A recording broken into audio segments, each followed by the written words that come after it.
Hello বন্ধুরা, ইচ্ছে হলো তাইতে তোমাদের সকলকে স্বাগত জানাই। আজ আমি চিকেন মহারানি করে দেখাবো। আমি প্রায় 600 গ্রাম মতন চিকেন নিয়েছি। এবার সেটাকে ভালো করে ধুয়ে নিয়েছি। এবার অন্য একটা পাত্র নিয়ে সেটা পুরো ঢেলে নেব। আর তাতে আমি 3 চামচ মতন টক দই দেব।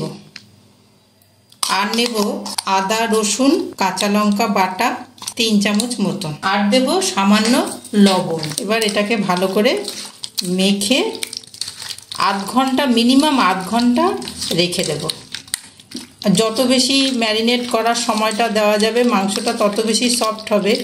2 ঘন্টা রাখলে খুবই ভালো হয়। আমার হাতে সময় নেই, সেই জন্য আমি আধ ঘন্টা মতন রেখে তারপরে প্রিপারেশনটা তৈরি করব। একটু লেবুর রস দিয়ে দিলাম, একটু কসুরি মেথি দিয়ে দিচ্ছি। এবার এটাকে আমি ঢেকে ফিরে আসছি আধ ঘন্টা পর। ওই আদা বাটার মধ্যেই একটা পেঁয়াজের টুকরো 4 টুকরো করে নিয়েছি, দিয়ে আর একটু বেটে নেব। অন্য একটা কড়াইতে আমি 2 চামচ গোটা ধনে, 2 চামচ গোটা জিরে আর 1 চামচের একটু কম মৌরি দিয়ে এটা শুকনো খোলায় একটু রোস্ট করে নেব, অর্থাৎ ভেজে নেব।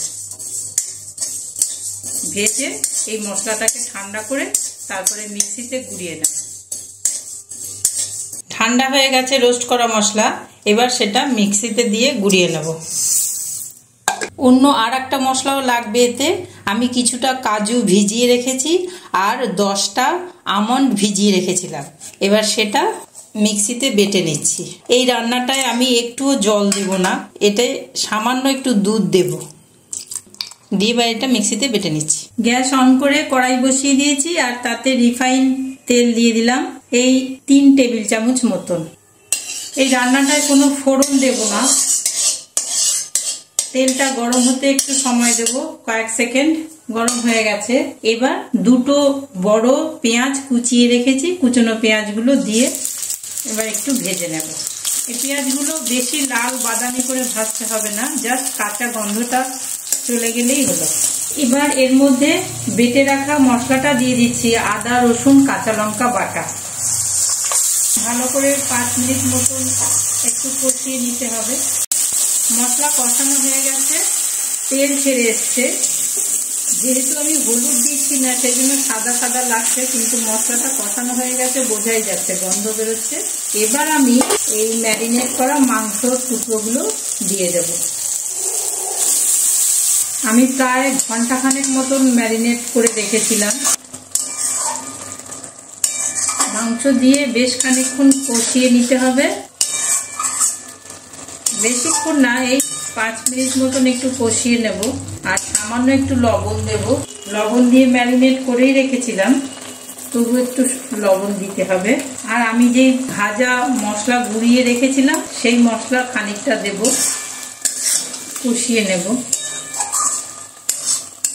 এতে একদমই জল দেব না, দই থেকে জল ছেড়েছে।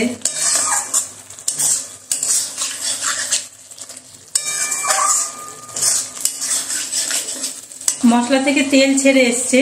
এবার আমি যেই কাজু আর আমন্ড বেটে রেখেছিলাম সামান্য দুধ সহযোগে সেটা দিয়ে দিচ্ছি। ভালো করে মিশিয়ে নেব। গ্যাসের ফ্লেমটা মাঝারি অবস্থায় রাখতে হবে, হাই দিলে কিন্তু লেগে যেতে পারে কড়াইয়ের নিচে।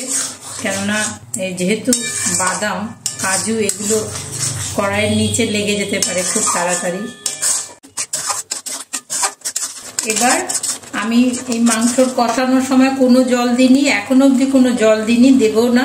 এবার খানিকটা দুধ, এই 1 কাপ মতন দুধ দিয়ে দিচ্ছি। গ্যাসের ফ্লেমটা মাঝারি করে দিতে হবে আর ঢেকে 5 মিনিট মতন হতে দেব। ফিরে আসছি 5 মিনিট পর। চিকেন মহারানি তৈরি হয়ে গেছে। এই ওপর দিয়ে একটু চিলি ফ্লেক্স দিয়ে দিচ্ছি। এটা যার যার ইচ্ছে অনুসারে দেবেন, কম বেশি করে। আর একটু রোস্টেড সেই গুঁড়ো, জিরে ধনে গুঁড়ো একটু দিচ্ছি, গন্ধটা নাকে লাগবে, ভালো লাগবে। আর দিচ্ছি একটু কসুরি মেথি।